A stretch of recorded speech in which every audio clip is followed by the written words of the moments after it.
अखन अहाँ सब सुन रहल छी तेनवाही सब सहेली म्यूजिक के शानदार प्रस्तुति। ए बम सुन धुक तू गाजा पैदल डगरिया में आ जाई माजा। ए बम सुन ना हहु बम ए बम सुन धुक तू गाजा पैदल डगरिया में आ जाई माजा। भोले बाबा नहीं हंस करेला, भोले बाबा नहीं हंस करेला। दरभंगा वाला बम दुर्दशा करेला,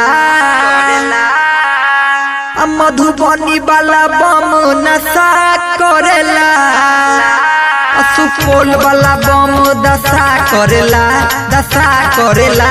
खगड़िया वाला बम नशा करेला, मधुबनी वाला बम नशा करेला, नशा करेला। दरभंगा वाला बम दशा करेला।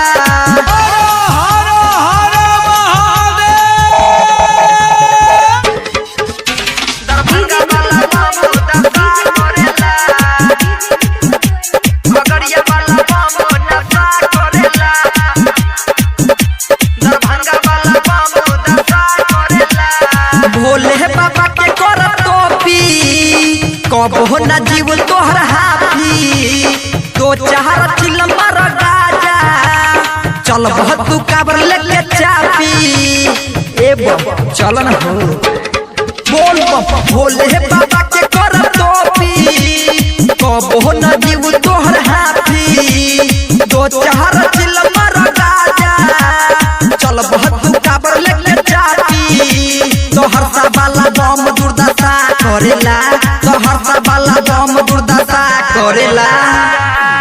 पूर्णिया वाला बम दुर्दशा करेला, अररिया वाला बम नशा करेला। मधेपुरा वाला बम दुर्दशा करेला, दशा करेला। अररिया वाला बम नशा करेला, पूर्णिया वाला बम दशा करेला, दशा करेला। अररिया वाला बम नशा करेला। बोलिए बाबा बैजनाथ की जय। अररिया वाला बम नशा करेला, खगड़िया वाला बम नशा करेला,